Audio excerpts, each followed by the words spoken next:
السلام عليكم ورحمة الله وبركاته.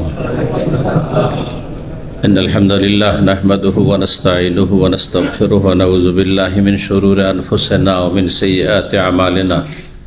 من يهده الله فلا مضل له ومن يضلل فلا هادي له. وأشهد أن لا إله إلا الله وحده لا شريك له وأشهد أن محمدا عبده ورسوله صلى الله تعالى عليه وعلى آله وصحبه وسلم تسليما كثيرا. أما بعد، فقد قال الإمام البخاري رحمه الله تعالى: حدثنا عبد الله بن محمد قال حدثنا هشام قال أخبرنا معمر عن الزهري عن عروة عن عائشة رضي الله عنها قالت: كانت اليهود يسلمون على النبي صلى الله عليه وسلم تقول: السلام عليك. ففتنت عائشة رضي الله عنها إلى قولهم فقالت: عليكم السلام واللعنة. فقال النبي صلى الله عليه وسلم: أهلا يا عائشة، إن الله تعالى يحب الرفق في الأمر كله. فقالت: يا نبي الله، أولم تسمع ما يقولون؟ قال: أولم تسمعي أني أرد ذلك عليهم فأقول عليكم. সম্মানিত ভাতৃমণ্ডলী, আল্লাহ রাব্বুল আলামিনের প্রশংসা এবং প্রিয় নবী সাল্লাল্লাহু আলাইহি সাল্লামের উপর সালাত ও সালামের পর আজ বৃহস্পতিবার 23শে রমজান 1447 হিজরি মোতাবেক 12ই মার্চ 2026 আমাদের ধারাবাহিক আলোচনা সহিহুল বুখারীর দোয়ার পর্ব নম্বর 14। ইমাম বুখারীর এই অধ্যায় নম্বর 58-তে বেশ কয়েকটি হাদিস রয়েছে, যার বিষয়বস্তু হচ্ছে কাফের মুশরিক বিধর্মীকে অভিশাপ দেওয়া, লানত করা বা তাদের ধ্বংস কামনা করা, তাদেরকে বদদোয়া দেওয়া। এ সম্পর্কে গতকালকে 4টি হাদিস আমরা আলোচনা করেছি, সামনে আর 2টি হাদিস রয়েছে এবং তাতে স্পষ্ট করেছি যে কাফের হচ্ছে 2 শ্রেণীর। একদল কাফের যারা ইসলাম মুসলিমের শত্রু, তাদেরকে বদদোয়া দিতে হবে, তারা বদদোয়া পাওয়ার যোগ্য, যেহেতু তাদের অন্তরে, তাদের কাজে কর্মে, তাদের কথায় ভাষায় শত্রুতা প্রকাশ পেয়েছে। সুতরাং তাদেরকে আমরা বদদোয়া দেবো, তাদের ধ্বংস কামনা করব। আল্লাহ তাদের ধ্বংস করুন, জি, আল্লাহ তাদের নিশ্চিহ্ন করুন, আল্লাহ তাদেরকে লাঞ্ছিত করুন। আল্লাহ রব্বুল তাদের ওপর ভালো মানুষদেরকে, মুমিন মুসলিমদেরকে, আল্লাহ ভীরুদেরকে বিজয় দান করুন। আর এক শ্রেণীর অমুসলিম কাফের রয়েছে, যারা সাধারণ মানুষ, নিরীহ মানুষ, যারা মানুষের কল্যাণ চায়, অকল্যাণ চায় না, যে কোনো মানুষের মানুষ হিসাবে কল্যাণ চায়। মুসলিমদের তারা শত্রুতা প্রকাশ করে না, অন্তরের মালিক আল্লাহ রাব্বুল আলামিন, কিন্তু প্রকাশ্যে তাদের কথা, কাজে, আচার আচরণে শত্রুতা বিদ্বেষ প্রকাশ পায় না ইসলাম এবং মুসলিমদের বিরুদ্ধে। তাদেরকে আমরা বদদোয়া দেব না, তাদের জন্য হেদায়েতের দোয়া করব, ঠিক না? যদি হেদায়েত হয়ে যায়, তারা আমাদের মুসলিম ভাই হয়ে যাবে এবং তারা আমাদের সাথে কাঁধে কাঁধ মিলিয়ে আল্লাহর দ্বীনের খেদমত করবে, সেবা করবে, আল্লাহর দ্বীনকে আল্লাহর জমিনে প্রতিষ্ঠিত করার জন্য সর্বাত্মক চেষ্টা করবে, যেমন আমরা করছি। যে যেখান থেকে আমরা পারছি করছি, আল্লাহ যেন আরো বেশি তৌফিক দান করেন। প্রতিটি মুসলিমকে, প্রতিটি মানুষকে আল্লাহ রাব্বুল আল্লাহর দ্বীন আল্লাহর জমিনে প্রতিষ্ঠা করা তৌফিক দান করেন। প্রথম ব্যক্তি জীবনে, তারপর পারিবারিক জীবনে, তারপর সামাজিক জীবনে, আর্থিক জীবনে, তারপর রাষ্ট্রীয় জীবনে, তারপরে আন্তর্জাতিক পর্যায়ে সারা বিশ্বে আল্লাহ যেন ইসলামকে শক্তিশালী করেন আর ইসলামের যত শত্রু রয়েছে সবগুলিকে আল্লাহ যেন ধ্বংস করেন তার আসমানি জমিনি গজব দিয়ে। ভালো মানুষদেরকে তাদের উপর আল্লাহ চাপিয়ে দেন। আল্লাহ রাব্বুল আলামিন যেন ভালো মানুষদেরকে দুনিয়া আখিরাতে সম্মানিত করেন, তাদের দলে আল্লাহ আমাদেরকে শামিল করেন। তো এই বিষয়টি বর্তমান পরিস্থিতির সাথে বড় সম্পর্ক রাখে। সুতরাং সবসময় আপনি আপনার জন্য যেমন দোয়া করবেন, আপনার দ্বীন ইসলাম, যে ইসলাম যদি আপনি লালন করেন তো জান্নাতে যেতে পারবেন, না হলে সোজা জাহান্নামে যেতে হবে, এতে কোনো সন্দেহ নেই। সে ইসলামের জন্য দোয়া করবেন, আল্লাহ যেন ইসলামকে বিজয় দান করেন। যে ইসলাম আল্লাহর মনোনীত দিন, সেই ইসলামের যারা অনুসারী, সত্যিকারে মুসলিম হয়ে বাঁচতে চায়, মুসলিম হয়ে জীবনযাপন করতে চায়, ইসলাম দরদি, তাদের জন্য দোয়া করবেন আল্লাহ যেন তাদেরকে দুনিয়া আখিরাতে সম্মানিত করেন, শক্তিশালী করেন, এবং ইসলাম মুসলিমদের যত শত্রু রয়েছে, ঘরের বাইরের, ঘরের মোনাফেক শত্রু, নাস্তিক শত্রু, আর বাইরের যত বিজাতি কাফের শত্রু রয়েছে, প্রকাশ্যে বা গোপনে যত শত্রু রয়েছে, আল্লাহ তাদেরকে যেন নির্মূল করেন, নিশ্চিহ্ন করেন। আল্লাহ রাব্বুল আলামিন তাদেরকে আপোষে যেন লড়িয়ে দেন, এবং তারা কাফের যেন কাফেরকে ধ্বংস করে, ধ্বংসের কারণ হয়। আল্লাহ সাল্লাতিল কাফিরিন আল কাফিরিন, আল্লাহ সাল্লাতিল যালিমিন আলা যালিমিন, ওয়া আখরিজিল মুসলিমিনা সালিহিনা মিন বাইনি আইদিহিম সালিমিনা গানিমিন। তো এখন দেখা যাক আর একটি হাদিস, হাদিস নম্বর 6395। এই হাদিসে মা আয়েশা রাদিয়াল্লাহু তাআলা আনহা বর্ণনা করছেন যে কানাতিল ইয়াহুদু ইউসাল্লিমুনা আলা নবী সাল্লাল্লাহু আলাইহি ওয়াসাল্লাম, ইহুদিরা নবী সাল্লাল্লাহু আলাইহি ওয়াসাল্লামের সাথে সামনাসামনি হলে সালাম দিত। তারা সালাম দিত, কিন্তু সালামে দালমে কালায়, সালামের ভান করে তারা অভিশাপ দিত, ধ্বংস কামনা করতো ওই মালাউনরা। জি, তারা বাহ্যিক সালাম দিত, কিন্তু সালামের যে লামটি রয়েছে, সালাম সিন লাম আলিফ মিম, তাই না, সালাম, এই লামটিকে তারা সাইলেন্ট করে দিত, উচ্চারণ করতো না। তাই লামকে যদি মাইনাস করে দেন তো কি হয়ে যাবে? সালাম ছিল, লামকে আপনি ওখান থেকে সরিয়ে দিলেন, তাহলে কি হবে? সাম। সাম মানে মৃত্যু, সাম মানে মরণ, আর মরণ মানে ধ্বংস, বুঝছেন না? তো এই মালাউন ইহুদিরা নবী সাল্লাল্লাহু আলাইহি সাল্লামের জীবদ্দশায় মদিনায় 3টি গোত্র বাস করত নবী সাল্লাল্লাহু আলাইহি সাল্লামের আগমনের পূর্বে। কাইনুকা গোত্র, আর বানু নাজির গোত্র, আর কোরাইজা, বানু কোরাইজা গোত্র। এই 3টি গোত্র বসবাস করত। নবী সাল্লাল্লাহু আলাইহি সাল্লাম আসার পরে সেখানে তাদের সাথে একটা সন্ধি চুক্তি করেছিলেন যে মদিনাবাসী, আমরা বাইরের যে কোনো শত্রুর বিরুদ্ধে একমত হয়ে আমরা থাকবো এবং লড়াই করব। কিন্তু তারা গাদ্দারি করেছিল। ইহুদি জাতি পৃথিবীর মধ্যে সবচেয়ে বেশি গাদ্দার, সবচেয়ে বেশি মানবতার শত্রু। জি, এরা সবচেয়ে ভালো মানুষ, আম্বিয়া রসুলের খুনি। জি, এরা আল্লাহ রাব্বুল আলামিনকে গাল দিয়েছে, আম্বিয়া রসুলকে গাল দিয়েছে, হত্যা করেছে, মানহানি করেছে, এবং তাদের হিতাকাঙ্ক্ষী নবী রসুল হয়ে তাদেরকে জাহান্নাম থেকে উদ্ধার করার জন্য আল্লাহ যে পাঠিয়ে মুসা আলাইহিস সালাম, মুসা আলাইহিসকে লাঞ্ছিত করেছে, অপমানিত করেছে, দোষারোপ করেছে। কাতালাহুমুল্লাহ, আল্লাহ তাদেরকে ধ্বংস করুন। আল্লাহ আমাদের চক্ষুকে শীতল করুন, ইহুদিদেরকে ধ্বংস করি, ইহুদিদের পৃষ্ঠপোষকদেরকে ধ্বংস করে, এবং ইহুদিদের মিত্র কারা তাদেরকে আল্লাহ চেনার তৌফিক দান করুন। আজকাল অধিকাংশ বাঙালি মুসলিম ইহুদিদের মিত্র, মুসলিম বেশভূষা ধরে মুসলিম সমাজে অনুপ্রবেশ করে আছে, পরিচয় দিচ্ছে মুসলিম বলে, তারা ইহুদিদের ঘনিষ্ঠ মিত্র। ইহুদিদের দ্বারা যা ক্ষতি না হয়েছে তার চাইতে বেশি 1400 বছর ইতিহাসে তাদের দ্বারা ইসলাম মুসলিমের ক্ষতি হয়েছে। তাদেরকে এই মূর্খরা চেনেন না। এ মূর্খতা আমাদেরকে দূর করার তৌফিক দান করুন, এবং শত্রুকে শত্রু জানার চেনার তৌফিক দান করুন, এবং ঘরের বাইরের সমস্ত শত্রু থেকে আল্লাহ আমাদেরকে, তাদের অনিষ্ট থেকে আল্লাহ আমাদের হেফাজত করুন, এবং তাদেরকে প্রতিহত করুন।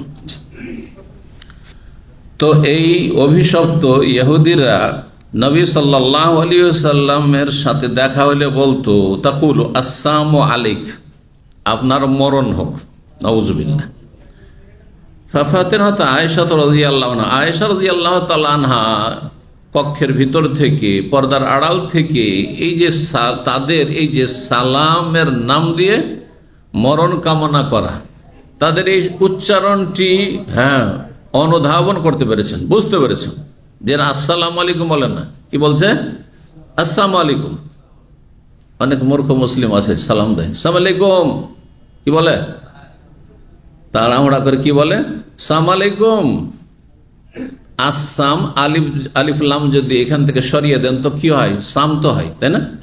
আস ছিল, আলিফ লাম সরিয়ে দিলেন, তাহলে কি বাঁচলো, সাম। তো আপনি সাম আলাইকুম বললেন, তো আপনি তার মানে কি চাইলেন, তোমার মরণ হোক চাইলেন না? সাম আলাইকুম মানে সামুন আলাইকুম, তোমার মরণ হোক। অনেকে এইভাবে সমাজে, কেমন আছেন ভাই, সালাম আলাইকুম, সালাম আলাইকুম না, সালাম আলাইকুম। কি বলতে হবে, আসসালাম আলাইকুম বলেন, না হয় সালাম আলাইকুম বলেন কমপক্ষে। সালামুন আলাইকুম, আসসালামু আলাইকুম বা সালাম আলাইকুম। যদি আসসালামু আলাইকুম হাদিসে এসছে আলিফ লাম সহ, সেটা বললে বেশি ভালো, ব্যাপক অর্থ হবে। হ্যাঁ, যাবতীয় রকমের শান্তি আপনি কামনা করলেন। কিন্তু কেউ যদি সালাম আলাইকুম বলে তো সালাম হয়ে যাবে, কিন্তু লামকে যদি সেখান থেকে সাইলেন্ট করে সরিয়ে দেয়, আসসালাম আলাইকুম বলে, তাহলে সে মরণ চাইলো, ধ্বংস চাইলো। কেউ যদি এমন কাজ করে, আপনি বলে ওয়ালাইকুম, তো মরণ। আর তুমি চামারের দোয়ায় গরু মরে না, বোঝা গেছে? কিন্তু ভালো মানুষের দোয়ায় মরে যেতে পারে। কি বুঝলেন আমার ভাষা? এটা দেশের একটা প্রবাদ আছে, আমাদের সে গরু টরু মরে গেলে বা বকরি ছাগল মরে গেলে ওই চামড়াটাও পর্যন্ত মুসলমানরা নিত না, এমনি ফেলে দিত। ফেলতো না? এখনও তাই করে, হয়তো ছোটকালে তাই দেখেছি। কিন্তু মুচি যে চামার আছে, হ্যাঁ, ওরা এই কাজটা করে। যখন দেখা গেছে যে কোথাও মরা গরু পড়ে আছে বা ছাগল পড়ে আছে, তখন সেই চামড়াটাকে খালিয়ে নিয়ে চলে আসলো ওই চামড়া, আর সেটাকে তখন শোধন করে তারা জুতা স্যান্ডেল ইত্যাদি সব বানাইতো অথবা বিক্রি করত। ছোটকালে মুচিদের কাছে আমরা জুতা স্যান্ডেল সেলাই করেছি, গ্রামেও মুচিরা থাকতো। হিন্দুদের মধ্যে একটি জাত আছে মুচি, বুঝলেন তো না? হ্যাঁ, আর ওদের এই মুচিদের কি চামার বলে, মুচিদের কি বলা হয়, এদের কি চামার বলা হয়। জি, চামড়ার যারা কাজ করে। তো চামারের দোয়ায় গরু মরে না, এটা কোথেকে প্রবাদ আসলো? যে চামার সবসময় দোয়া করে যে এলাকায় একটা গরু মরলে কাজ হয়ে গেল, হ্যাঁ, কয়েক হাজার টাকার একটা চামড়া ফ্রি পেয়ে গেলাম, কিনতে হলো না, তাই না? কারণ ওটা তো ফেলে দিয়ে চলে আসলো মুসলমান, মরা গরু, তাহলে ফ্রিতে চামড়াটা পেয়ে গেল। তো মানুষের ধারণা যে চামার সবসময় এটা চাই যে একটা গরু মরুক, তাহলে চামড়া ফ্রি পাবো। এই কামনা করাটা, হ্যাঁ, সেটা ভালো কাজ না মন্দ কাজ? মন্দ কাজ। তো ঠিকই এর সাথে মিলিয়ে মন্দ লোক, খারাপ লোক, জালেম যদি বদদোয়া করেন, নিজে আপনি অন্যায় করেছেন, নিজেই পাপী, নিজেই বেনামাজি, আর যদি বদদোয়া করেন, তাহলে আপনি হচ্ছেন সেম সেই চামারের দোয়ায় গরু মারে না। এবার বুঝতে পেরেছেন? এইটা হচ্ছে প্রবাদের ব্যাখ্যা। চামারের দোয়া মানে খারাপ লোকের দোয়াতে কিছু হয় না। আমাকে অনেক ভাইরা বলে যে বাবাকে সব টাকা পাঠিয়ে দিছি, তারপরে বদদোয়া দিচ্ছে, তারপরে অসন্তুষ্ট, একটা পয়সা রাখতে দেয় না, হিসাব কত টাকা বেতন পাস, কি পাস, সব পাঠা, তোর বউর খরচ আমি দেবো, নাউজুবিল্লাহ, সব নাজায়েজ কথা এগুলো। আপনার বাপের ওপর আপনার স্ত্রীর ভরণ পোষণ ফরজ না, যে তার মাধ্যমে দেবেন আপনি, এগুলো নাজায়েজ কাজ করে আমার দেশের বাপ ভাইরা।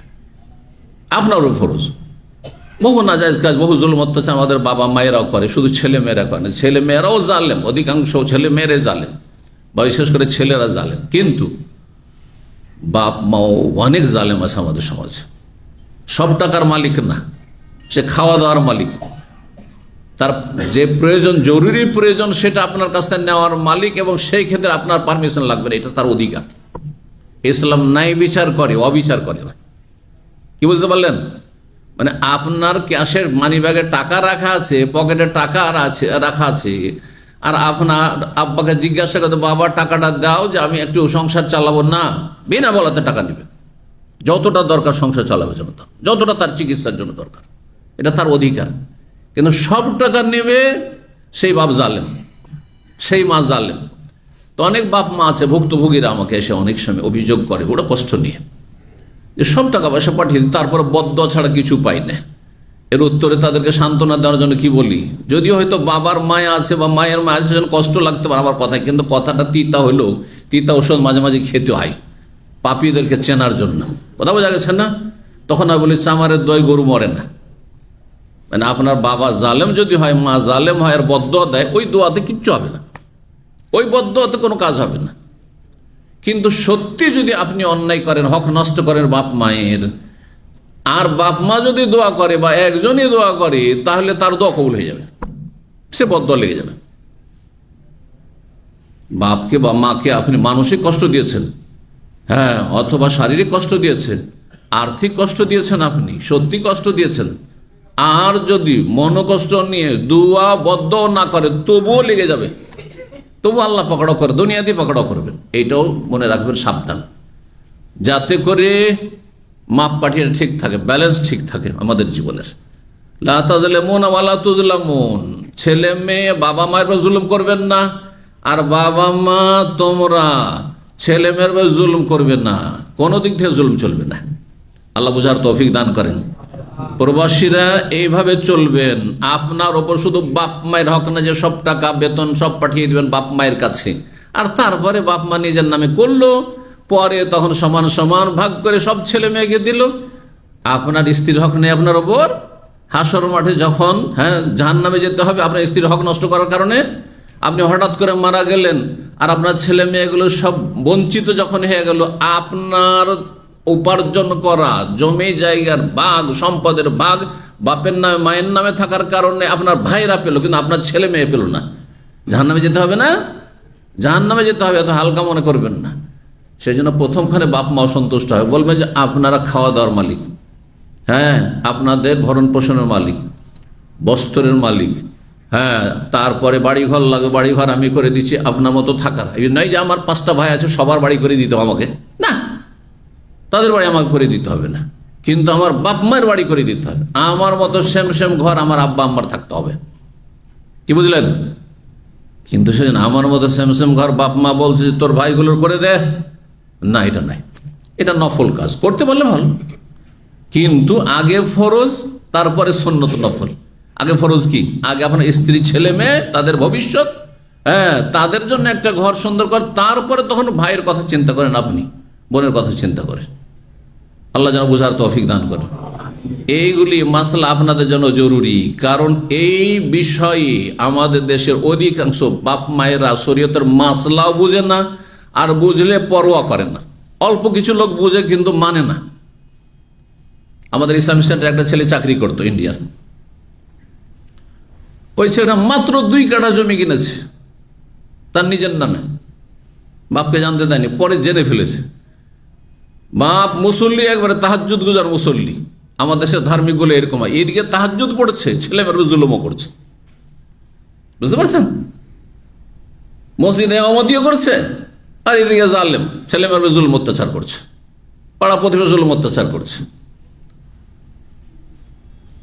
তারপরে কথা বলে না ভালো করে ছেলের সাথে, খুব অসন্তুষ্ট, আর ছেলেকে দেখতেই পারে না, একবারে চোখের বালি হয়ে গেছে। তখন কথায় কথায় সে বলেছে যে আমাদের ওখানে তো শেখ মতিউর রহমান আছেন, ওনারা তৈরি করেন, ওনাদের প্রত্যেক ভাইয়ের আয় উপার্জন নিজের নিজের, আর বাপ মায়ের সংসার চালানোর জন্য যে যতটা দিল সবাই মিলে দিয়ে চালায়, এটা হচ্ছে ইসলামিক তরিকা। কি উত্তর দিয়েছে জানেন? উত্তর বলছে আমরা তাদের মতো হইতে পারবো না, আমরা তাদের মতো হতে পারবো না, মানে ওই রকম ইসলাম মানতে পারবো না, নাউজুবিল্লাহ মিন যালিক। এই ক্ষেত্রে আমাদের মতো ইসলাম মানবে না, ও নিজের খেয়াল খুশি কুপ্রবৃত্তির পূজা করে ইসলাম মানবে। ও যেটা সুবিধাজনক হবে সেটা মাসলা মানবে, যেটা সুবিধা নয় সেটা মাসলা মানবে না শরীয়তের। কথা বুঝছেন? যার ফলে আমাদের ভাই ভাই কোনো দ্বন্দ্ব নেই, কারোর আক্ষেপ নেই। ও যে আমি এত টাকা দিলাম, আমি বড়, আমি এত টাকা দিলাম সংসারে, হ্যাঁ, কিন্তু ভাইগুলো আমার সাথে দেখা গেল সব আমার টাকা নিয়ে তারা করলো না। আমি যতদিন আল্লাহর রাস্তায় করেছি বড় হিসাবে করেছি, আর তারপরে যখন স্বাবলম্বী কাজে লেগে গেছে, ইনকাম করতে লেগেছে, তার ইনকাম তাদের ইনকাম তাদের, এবং বাবা মাকে যে যত দিয়ে জান্নাতের পথে এগিয়ে যেতে পারো এগিয়ে আস। আর কেউ না আসবে, যেমন গতকালকে বলেছি যে এই কথা বলার সুযোগ নেই যে ওরা কেন দেয় না, দেবে না আমি দেবো, কেউ দেবে না আমি একাই দেবো। কথা বুঝতে পারছেন? এটা আমার জন্য সৌভাগ্য যে আল্লাহ আমাকে জান্নাতে যাওয়ার জন্য আমাকে তৌফিক দিয়েছেন, মন মানুষ ইমান দিয়েছেন, আমল দিয়েছেন। এইরকম তৈরি হইতে হবে। আল্লাহ বুঝার তৌফিক দান করেন। জি, তো কি বলছিলাম? হ্যাঁ, সালামের ক্ষেত্রে শুদ্ধ সালাম উচ্চারণ করে দেবে, না হলে নিয়ত করছেন সালামের আর বলছেন সালাম আলাইকুম, আপনি ধ্বংস চেয়ে ফেললেন, আপনি আপনার মুসলিম ভাইয়ের। তো আয়েশা রাদিয়াল্লাহু তাআলা বুঝতে পেরেছেন তাদের কথা, তখন তিনি কি আর বরদাস্ত করতে পারেন? একে তো রাসূলুল্লাহ সাল্লাল্লাহু আলাইহি ওয়াসাল্লাম, আর তারপরে প্রিয় স্বামী, আর তার জন্য অভিশাপ আর ধ্বংস কামনা করছে ইহুদি মালাউন। তখন মা আয়েশা বলছেন আলাইকুমুস সালাম ওয়াল লানাতু, পর্দার আড়াল থেকে ঘর থেকে তোমাদের ওপর কি হোক, ধ্বংস নেমে আসুক, ওয়াল লানাতু, আর লানত বর্ষিত হোক। বদদুয়া দিয়েছিল ইহুদি একটি, আর মা আয়েশা জবাবে কয়টি দিলেন? দুইটি। দেখেন, এইটা সুবিচারের পরিপন্থী হয়ে যায়, এটা একটু বাড়াবাড়ি হয়ে যায়। এই ন্যায় নীতি ইসলাম শিখিয়েছে, এই ন্যায় নীতি সৈয়দুল মুরসালিন খাতামুন নবীন মুহাম্মদুর রাসূলুল্লাহ সাল্লাল্লাহু আলাইহি ওয়াসাল্লাম শিখিয়েছেন, বিশ্বজাহানের রহমত তিনি শিখিয়েছেন। হ্যাঁ, চিন্তা করুন, আমরা সেই জায়গায় থাকলে কত আবেগী হয়ে যেতাম। হ্যাঁ, যে আরো তার সাথে দু চারটা গালা, দু চারটা লানত আর অভিশাপ ইচ্ছা মতো দিতাম, তাই না? কিন্তু নবী সাল্লাল্লাহু আলাইহি ওয়াসাল্লাম বলছেন ও দিল একটি বদদুয়া, তুমি দুটি কেন দেবে? একটি বদদুয়ার বদল একটি বদদুয়া। জি, ওয়ালা ইয়াজরিমান্নাকুম শানানু কওমিন আলা আল্লা তা'দিলু, সূরা মায়েদা আল্লাহ বলছেন কোন জাতির সাথে শত্রুতা থাকা মানে এই নয় যে তুমি অবিচার করবে তাদের সাথে। আমি কাফের জালেমকে, সেই জাতিকে ঘৃণা করি, সেই জন্য সেই জাতির কেউ আমার কর্মচারী হইলে তার ধর্মের ভিত্তিতে আমি বেতন কম করব, ফ্যাসিলিটি কম করব, অথচ যোগ্যতা আমার মুসলিম ভাইয়ের সমান আছেন না, মোটেই জায়েজ নাই। আমার কথাগুলো বুঝলেন না? যে ধরেন আমাদের কারো একটা কোম্পানি আছে, আর সেখানে কর্মচারী কিছু অমুসলিম আছে, হিন্দু, ইহুদি, খ্রিস্টান বা কিছু আছে, আর মুসলিম আছে, আর সবাই একই রকমের টেকনিশিয়ান বা একই রকমের কাজ করে। বেতন কিসের ভিত্তিতে হবে? ধর্মের ভিত্তিতে না যোগ্যতার ভিত্তিতে?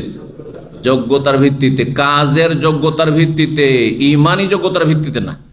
ইমানি যোগ্যতার ভিত্তিতে আপনি ভালোবাসেন তাকে, পার্সোনাল, আপনি লোককে পার্সোনাল দেবেন, কিন্তু তার পারিশ্রমিক হিসাবে দেওয়ার ক্ষেত্রে ধর্মের ভিত্তিতে কম আর বেশি করলে আপনি জালেম হবেন। এটা হচ্ছে ইসলাম। এই ইসলাম যদি অমুসলিমদের কাছে আমরা সুন্দর করে উপস্থাপনা করতে পারতাম, তুলে ধরতে পারতাম, তাহলে আরো বেশি ইসলাম কবুলের হিড়িক পড়ে যেত। অমুসলিমদের ঘরে ঘরে ইসলাম পৌঁছে দেন, এর মাধ্যমে তাদের পায়ের তলা থেকে মাটিটা নেবেন আপনি। তাদেরকে হয়তো অস্ত্র দিয়ে তাদেরকে ঘায়েল করতে পারবেন না, কিন্তু তাদেরকে দাওয়া ইলা আল্লাহর মাধ্যমে, আল্লাহর দ্বীনের দিকে আহ্বান করার মাধ্যমে, উত্তম চরিত্রের মাধ্যমে, আদর্শ নীতি প্রতিষ্ঠার মাধ্যমে, সততা আমানত প্রতিষ্ঠার মাধ্যমে তাদেরকে ইসলামের ছায়াতলে যদি জায়গা দিতে পারেন, তাদের পায়ের তলা থেকে ধীরে ধীরে মাটি সরে যাবে, আর তখন তারা দুনিয়া থেকে নিশ্চিহ্ন হয়ে যাবে। যেন মক্কা থেকে কাফেরা নিশ্চিহ্ন হয়েছে, মদিনা থেকে মুনাফিকরা নিশ্চিহ্ন হয়েছে, মদিনা থেকে ইহুদিরা নিশ্চিহ্ন হয়েছে না হয়নি? জি হ্যাঁ।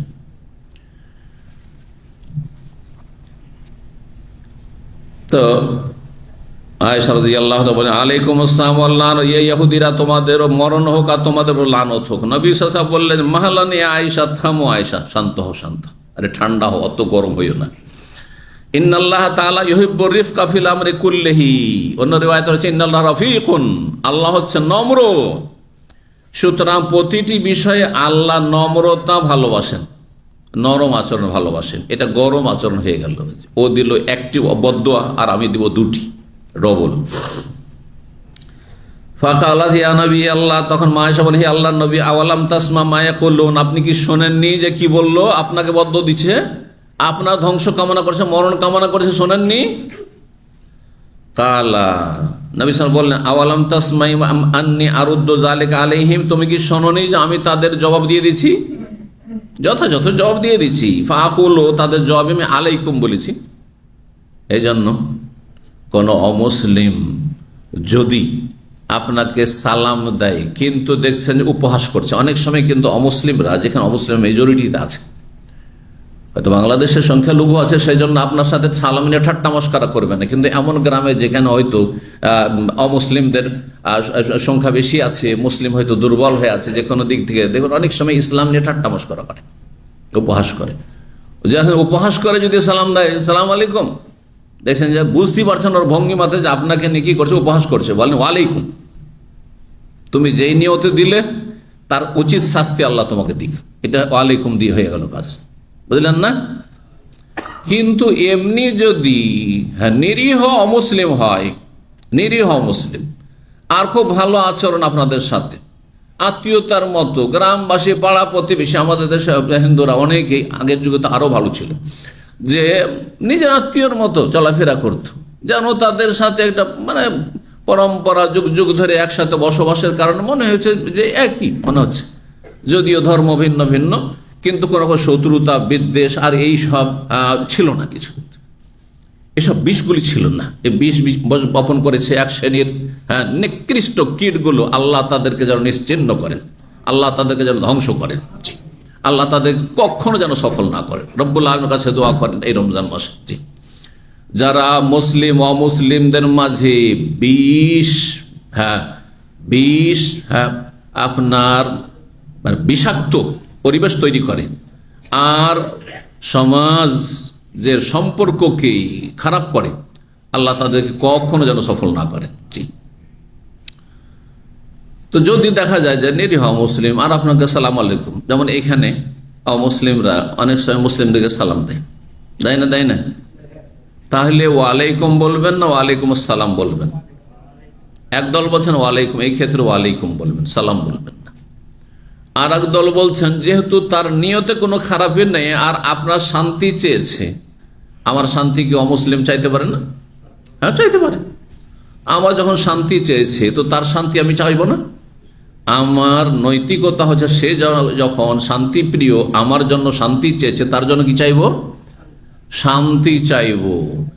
কিন্তু শান্তি মানে জান্নাত নয় এখানে, কারণ জান্নাত যাওয়ার জন্য একটা চাবি লাগবে, সে চাবি হচ্ছে লা ইলাহা ইল্লাল্লাহ। এটি হচ্ছে আসল শান্তি তার।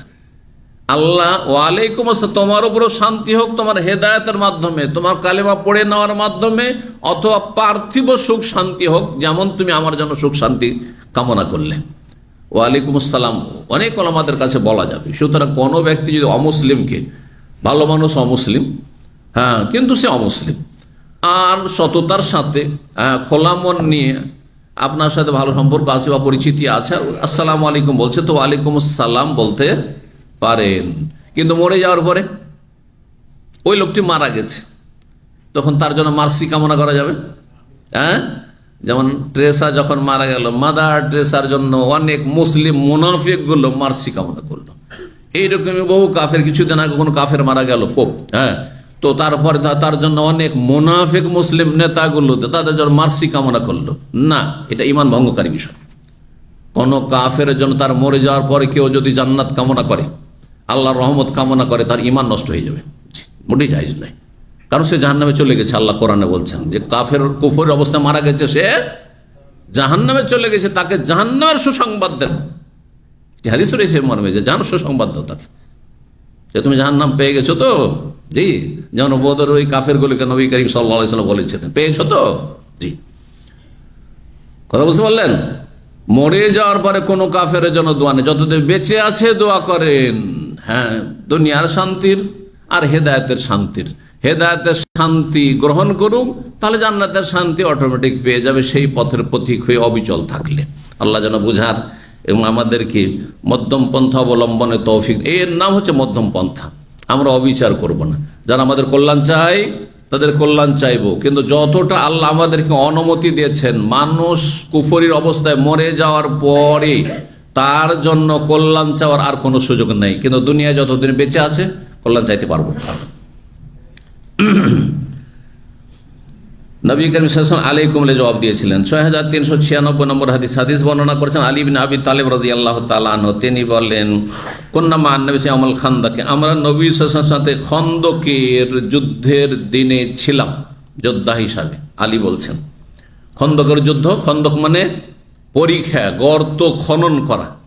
মদিনার যেই দিক থেকে মানুষ প্রবেশ করতে পারে, অধিকাংশ দিকে উঁচু উঁচু পাহাড় রয়েছে, যে দিক থেকে শত্রুরা প্রবেশ করতে পারবে না, পাহাড় দিয়ে প্রবেশদ্বার বন্ধ। আর বেশ কিছুটা কয়েক কিলোমিটার মোটামুটি জায়গা ছিল খন্দকের দিকে, যেই জায়গাটুকে পরীক্ষা খনন করে, গর্ত খনন করে মদিনার সুরক্ষার ব্যবস্থা করা হয়েছিল। এইটুকু জায়গার নাম হচ্ছে, যে খন্দক মানে হচ্ছে গর্ত বা পরীক্ষা, সেখান থেকে যুদ্ধের নাম হচ্ছে খন্দকের যুদ্ধ। আর এই যুদ্ধের আরেকটি নাম কোরআনের ভাষায় রয়েছে আহজাবের যুদ্ধ, মানে বহুদলীয় যুদ্ধ।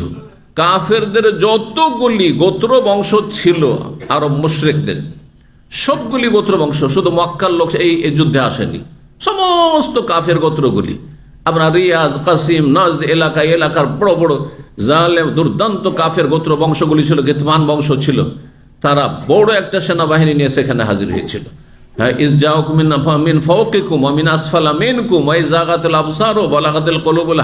আল্লাহ সূরা আহজাবে বর্ণনা করেছেন যে তোমাদের ওপর থেকে তারা চড়াও করেছিল, নিচে থেকে তারা চড়াও করেছিল, হ্যাঁ, চারিদিক থেকে ঘেরাও করেছিল মদিনার, তারা অবরোধ করেছিল। কিন্তু আল্লাহ রাব্বুল আলামিন ঝঞ্ঝা বায়ু দিয়ে, ঘূর্ণি ঝড় দিয়ে তাদেরকে তহস নহস করে দিয়েছিলেন। তাদের খেমা তাবু সব উড়ে চলে গেছিল, তাদের চোখে এত বালি ঢুকেছিল যে কিছুই দেখতে পাচ্ছিল না, পালাতে বাধ্য হয়েছিল। এ হচ্ছে আল্লাহর আসমানি গজব। আল্লাহ যেন এইরকমই কাফের জালেমদেরকে আসমানি জমিনি গজব দিয়ে ধ্বংস করেন। আল্লাহ যেন মুসলিমদের ইমানি শক্তি দান করেন, পার্থিব শক্তি আল্লাহ দান করেন। তো নবী সাল্লাল্লাহু আলাইহি সাল্লামের সাথে আলী রাদিয়াল্লাহু আনহু বলছেন, খন্দকের যুদ্ধে ছিলাম, আর সেই সময় শেষ মুহূর্তে দিনের বেলা, কোনো একদিন দিনের বেলা আসল এই জোহর পর যে তারা শুরু করেছে, মানে সর্বাত্মক চেষ্টা চালানো শুরু করেছে মদিনার ঘরে ঘরে ঢুকে যাওয়ার জন্য, পরীক্ষা লাফ দিয়ে অথবা কোন রকম করে পার হওয়ার জন্য খুব চেষ্টা করেছিল সেই দিক থেকে। এই সময় 1-2 মিনিটও ফুরসত ছিল না যে আমরা কোন রকম আসরের সালাত পড়ি। মোটে আসরের সালাত পড়ার সুযোগ পাননি নবী সাল্লাল্লাহু আলাইহি ওয়াসাল্লাম। এই জীবনে একবার আসরের নামাজ পড়ার সুযোগ পাননি, একেবারে পাচ্ছেন না, কোনো সাহাবী পাননি। প্রস্তুত হয়ে ওত পেতে দাঁড়িয়ে আছে যে কখন কোন দিক থেকে কাফের ঢুকে পড়ে মদিনায়। আর যদি ঢুকে যায় তাহলে বাড়িতে শিশুরা রয়েছে, নারীরা রয়েছে, তাহলে আর কিছু থাকবে না, সব ধ্বংস করে ফেলবে, সব শেষ করে ফেলবে। আর ভিতরে ইহুদি গাদ্দাররা বসে আছে কোরাইজা গোত্রের, তারা বিশ্বাসঘাতকতা করে গোপনে চুক্তি করে ফেলেছে এই বাইরের কাফের মুশরিক পত্তলিকদের সাথে যে আমরা ভিতরে আছি, তোমরা কোন রকম ঢুকে যাও, তখন দেখছি এদের একটি শিশু নারী কিচ্ছু রাখবো না, সবকে হত্যা করে ফেলবো। এই রকমের অবস্থা হয়েছিল। সেই মুহূর্তে রাসূলুল্লাহ সাহাবায়ে কেরামগণ আসর পড়ার সুযোগই পাননি, সূর্য ডুবেই গেছিল। আসরের নামাজ এরকম পরিস্থিতিতে কাজা হয়েছে। যখন মাগরিব হয়ে গেল, আসরের নামাজ পড়তে পারলেন না রাসূলুল্লাহ সাল্লাল্লাহু আলাইহি ওয়াসাল্লাম, সাহাবায়ে কেরামগণ তখন বদদুয়া দিয়েছিলেন। নবী সাল্লাল্লাহু আলাইহি ওয়াসাল্লাম বদদুয়া দিয়েছিলেন, ওমর রাদিয়াল্লাহু তাআলা মালা আল্লাহু কুবুরহুম বুয়ুতাহুম নারা, আল্লাহ যেন এই কাফের মুশরিকদের কবরগুলিকে এবং বাড়িগুলিকে আগুন দিয়ে ভরপুর করে দেন। আল্লাহ তাদের বাড়িঘরকে আগুন দিয়ে যেন ভর্তি করে দেন। বাড়ি মানে দুনিয়ার বাড়ি, আর আখিরাতে বাড়ি কবরকে মানে বারজাখী জীবনকে জাহান্নামে যেন আল্লাহ দেন আখিরাতে মরলেই, আর দুনিয়াতেও যেন আগুন দিয়ে আল্লাহ তাদের বাড়ি ঘরকে ছারখার করে দেন। এই বদদুয়া দিয়েছিলেন। কেন? কামা শাগালাউনা আনিস সালাতে উস্তা, যেমন তারা আমাদেরকে মধ্যবর্তী সালাত থেকে ব্যতিব্যস্ত করে ফেলেছে, এমন করেছে হাত্তা গাওয়াতির শামসে, যে সূর্য অস্তমিত হয়ে গেল, আমরা আসরের সালাত পড়তে পারলাম না। আসরের নামাজের কত মূল্য চিন্তা করুন, যে যারা আসরের একটি আসরের সালাত পড়তে বাধা দেয়, তাদের ঘর বাড়িকে, তাদের কবরকে, তাদের দুনিয়া আখিরাতকে আল্লাহ যেন আগুন দিয়ে ভরপুর করে দেন। এই বদদুয়া দিয়েছেন রাসূলুল্লাহ সাল্লাল্লাহু আলাইহি ওয়াসাল্লাম। আর শতকরা 95 থেকে নিয়ে 98 জন আধা নামাজি বেনামাজি মুসলিম সমাজের, চিন্তা করুন, যারা আসর পড়ে না, যারা ফজর পড়ে না, যারা খেয়াল খুশি মন হইলে পড়ে, রমজানে পড়লো আর পড়লো না, হ্যাঁ জুমা পড়ে, ব্যাস মুসলমান হয়ে গেল। জি, তাহলে এই জাতির সাথে আল্লাহ থাকবেন কি করে? এই জাতিকে আল্লাহ সাহায্য করবেন কি করে? এই জাতিকে কি করে ইহুদি আর কাফেরদের বিজয় দান করবেন চিন্তা করেছেন? আল্লাহ আপনাদের আমাদের সংশোধন করার তৌফিক দান করেন। মুসলিম জাতিকে এখনো বুঝ দান করেন। এই রমজান মাসেও পাড়া প্রতিবেশী অনেক কথিত মুসলিমদেরকে দেখছি তারা নামাজ পড়ে না। কত হতভাগা, কত হতভাগা। আল্লাহ এদেরকে হেদায়েত দান করুন। এদের অনিষ্ট থেকে মুসলিম জাতির আল্লাহ হেফাজত করুন। এদের কারণে আল্লাহ আমাদেরকে যেন পাকড়াও না করেন, লাঞ্ছিত না করেন। এদের কারণে আমাদের উপরে যেন আযাব না আসে আর জালেমের জুলুম না আসে। এই জালেমদের উপরে জালেমের জুলুম আসে, কিন্তু আমাদের উপরে যেন জালেমের জুলুম না আসে। আল্লাহ এইসব নির্বোধ, এসব মূর্খ মুসলিমদের কারণে আল্লাহ আমাদেরকে পাকড়াও করিও না। রব্বানা লা তুআখিযনা বিমা ফাআলা সুফাহা মিন্না। এই মধ্যবর্তী সালাত কি ছিল? ওয়াহিয়া সালাতুল আসর, আসরের নামাজ ছিল। তো কাফেরদের বদদোয়া দেওয়া প্রমাণিত হইল? হ্যাঁ, হলো না? হলো না? মালা আল্লাহ বয়ুতাহুম ওয়া কুবুরাহুম নার, বা মালা আল্লাহ কুবুরাহুম বয়ুতাহুম নার। আল্লাহ তাদের বাড়ি ঘর কবরকে যেন আগুন দিয়ে ভর্তি করে দেয়। 59 নম্বর অধ্যায় বাবুদ দুআইল মুশরিকিন। এই অধ্যায় হচ্ছে কাফের মুশরিকের জন্য নেক দোয়া করা, ভালো দোয়া করা। চলবে না? চলবে না? কোন কাফের জন্য? যে কাফের আপনার শত্রু না, যে কাফের আপনার শত্রু না। আল্লাহ কোরআনে কারীমের 28 পারা সূরা মুমতাহানাতে বর্ণনা করেছেন, লা ইয়ানহাকুমুল আনিল্লাযিনা লাম ইউকাতিলুকুম ফিদ-দীন ওয়া লাম ইউখরিজুকুম মিন দিয়ারিকুম আন তাবাররুহুম ওয়া তুকসিতু ইলাইহিম। আল্লাহ তোমাদেরকে নিষেধ করছেন না ওই সব কাফেরদের সম্পর্কে, লাম ইউকাতিলুকুম ফিদ-দীন, যারা ধর্মের কারণে তোমাদের বিরুদ্ধে লড়াই করেন না, তোমাদেরকে মারে না এই জন্য যে তুমি মুসলিম। অপরাধ কি? মুসলিম হয় অপরাধ, এইটা করে না যারা। অর্থাৎ আমাদের সাথে মানুষ হিসাবে মানুষের মতো বসবাস করে শান্তিপূর্ণ বসবাস করতে চায়। ওয়ালাম ইউখরিজুকুম মিন দিয়ারিকুম, তোমাদের দেশ থেকে, বাড়ি থেকে তোমাদেরকে বেরও করে দেয় না যে তোরাকে থাকতে দেবো না। যেমন বার্মায় জালেমেরা করছে, যেমন ফিলিস্তিনে জালেম ইহুদিরা করছে। হ্যাঁ, এদের সাথে ভালো আচরণ চলবে না, এদেরকে বদ্ধ দিতে হবে, এদেরকে কোণঠাসা করতে হবে, এদের বিরুদ্ধে জায়েজ সব যারা জালেম। কিন্তু যারা ধর্মের কারণে আমাদের বিরুদ্ধে লড়াই করে না, আর আমাদের ধর্মের কারণে আমাদেরকে বাড়ি থেকে বের করতে চায় না, দেশ থেকে বের করতে চাই না, নাগরিকত্ব শেষ করতে চাই না, আনতাবাররুহু, তাদের সাথে ভালো আচরণ করো, ওয়া তুকসিতু ইলাইহিম, তাদের সাথে ন্যায় নীতি অবলম্বন করো। জি, তখন তাদেরকে বদদোয়া দেব না, নেক দোয়া দেব। যেমন একটি হাদিস এখানে প্রমাণ করে, সহিহ বুখারীর একটি হাদিস রয়েছে, কিন্তু আরো হাদিস রয়েছে। নবী করিম বিভিন্ন সময় কাফের অমুসলিমকে হেদায়েতের দোয়া দিয়েছেন, অথবা ভালো দোয়া দিয়েছেন, কারণ তারা ইসলাম বা মুসলিমদের হিতাকাঙ্ক্ষী ছিল। আপনিও ব্যক্তি পর্যায়ে যদি জানেন যে এই লোক অমুসলিম, কিন্তু এর দ্বারা ইসলামের বা মুসলিমের উপকার হবে, হ্যাঁ, জনগণ দরদি, সমাজসেবী, হ্যাঁ, বিভিন্ন রকম ভালো কাজ করে, জনকল্যাণমূলক কাজ করে, মানুষের ক্ষয়ক্ষতি করে না, শান্তিপ্রিয় মানুষ, তাহলে তাদের কল্যাণ চাইবেন। জি, 6397 নম্বর হাদিস বর্ণনা করেছেন আবু হুরায়রা রাদিয়াল্লাহু তাআলা আনহু। তিনি বলেন, কাদিমা তুফাইল ইবনে আমরিন আলা রাসূলিল্লাহ সাল্লাল্লাহু আলাইহি ওয়াসাল্লাম। তুফাইল বিন আমর রাসূলুল্লাহ সাল্লাল্লাহু আলাইহি ওয়াসাল্লামের কাছে ইসলাম গ্রহণ করে আসলেন। এই তুফাইল নামক সাহাবী, বিখ্যাত সাহাবী, তার ইতিহাস হচ্ছে তিনি হচ্ছেন সর্বশেষ সাহাবী যিনি এই দুনিয়া থেকে ইন্তেকাল করেছেন। সাহাবীদের মধ্যে সর্বশেষ ইন্তেকাল করেছেন যেই সাহাবী, তার নাম হচ্ছে এই তুফাইল ইবনে আমর, আমরের সন্তান তুফাইল। ইনি ছিলেন দৌস বংশের। দৌস বংশের অঞ্চল ছিল বর্তমান আলবাহা এলাকা। কে চিনেন আলবাহা? থেকেছেন কেউ? একটা লোক নাই যে আলবাহা গেছে? হ্যাঁ, আছে কেউ?